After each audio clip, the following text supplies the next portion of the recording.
Assalamualaikum warahmatullahi wabarakatuh. Perkenalkan, nama saya Wildan Ali Farfian. Saya di sini akan membacakan PPT dari kelompok 3. 1. Pengertian manusia.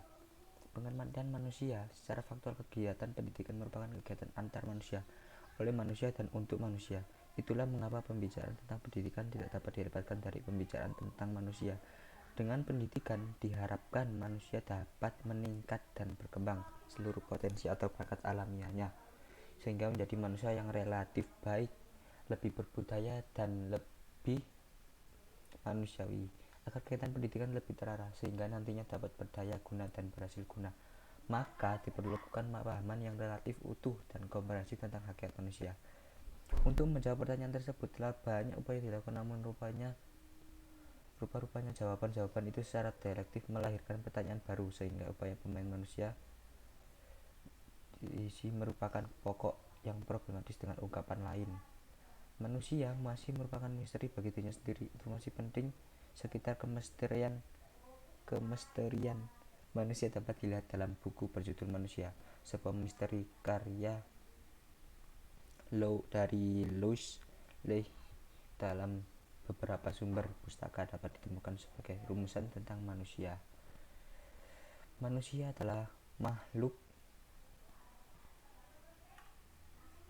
yang pandai bertanya, bahkan ia mempertanyakan dirinya sendiri, kebenarannya, dan dunia seluruhnya. Binatang tidak mampu berbuat demikian, dan itulah salah satu alasan mengapa manusia menjulang tinggi di atas binatang. Manusia yang bertanya tahu tentang keberadaannya, dan ia pun menyadari juga dirinya sebagai penanya. Diri Jarkara dalam bukunya Filsafat Manusia mengatakan bahwa manusia adalah makhluk yang berhadapan dengan dirinya sendiri. Bersama dengan itu, manusia juga makhluk yang berada dan menghadapi dalam kodrat lebih lanjut. Trijakara mengatakan bahwa manusia itu selalu hidup dan merubah dirinya dalam arus situasi konkret. Manusia selalu terlibat dalam situasi ini, itu berubah dan berubah manusia. Ilmu kemanusiaan termasuk ilmu filsafat telah mencoba menjawab pertanyaan mendasar tentang manusia itu, sehingga dapat dibayangkan betapa banyak rumusan pengertian tentang manusia. Kedua, wujud dan sifat hakikat manusia. Menurut kaum eksistensialis dalam Tirta Raharja dan Laszlo 1985 4.11, wujud sifat hakikat manusia meliputi 1. Kemampuan menyadari diri. 2. Kemampuan bereksistensi. 3. Kata hati. 4. Tanggung jawab. 5. Rasa kebebasan. 6. Kewajiban dan hak. 7. Kemampuan menghayati kebahagiaan. 3. Unsur-unsur hakikat manusia.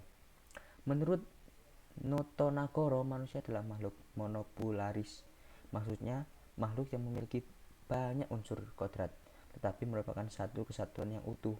Mono, jadi manusia terdiri dari banyak unsur kodrat yang merupakan satu kesatuan yang utuh, tetapi dilihat dari segi kedudukannya, susunannya, dan sifatnya, masing-masing bersifat monodualis. Rinciannya sebagai berikut. Dilihat dari kedudukan kodratnya, manusia adalah makhluk monodualis, terdiri dari dua unsur dualis tetapi merupakan satu kesatuan, yakni sebagai makhluk pribadi berdiri sendiri sekaligus sebagai makhluk Tuhan. Dilihat dari susunan kodratnya, manusia sebagai makhluk monodualis, maksudnya terdiri dari dua unsur, yakni unsur raga dan unsur jiwa, tetapi merupakan satu kesatuan yang disebut mono. 4. Lanjut. Dimensi hakikat manusia. Dimensi ke-1, dimensi keindividualian, bahwa setiap individu memiliki keunikan. Setiap anak manusia sebagai individu ketika dilahirkan telah dikaruniai potensi untuk menjadi diri sendiri yang berbeda dari yang lain. Manusia ketika dilahirkan bukan hanya dikaruniai 2. Dimensi kesosialan, bahwa setiap manusia dilahirkan telah dikaruniai potensi untuk hidup bersama dengan orang lain. 3. Manusia ketika dilahirkan bukan hanya dikaruniai potensi individualitas dan sosialitas, melainkan juga potensi atas kesusilaan. 4. Dimensi keberagaman, Pada dasarnya manusia adalah makhluk religius, sebagaimana telah disinggung di depan. 5. Dimensi kesejarahan.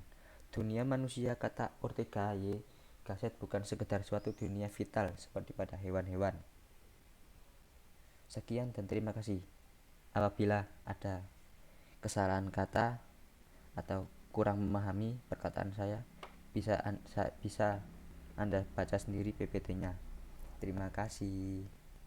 Wassalamualaikum warahmatullahi wabarakatuh.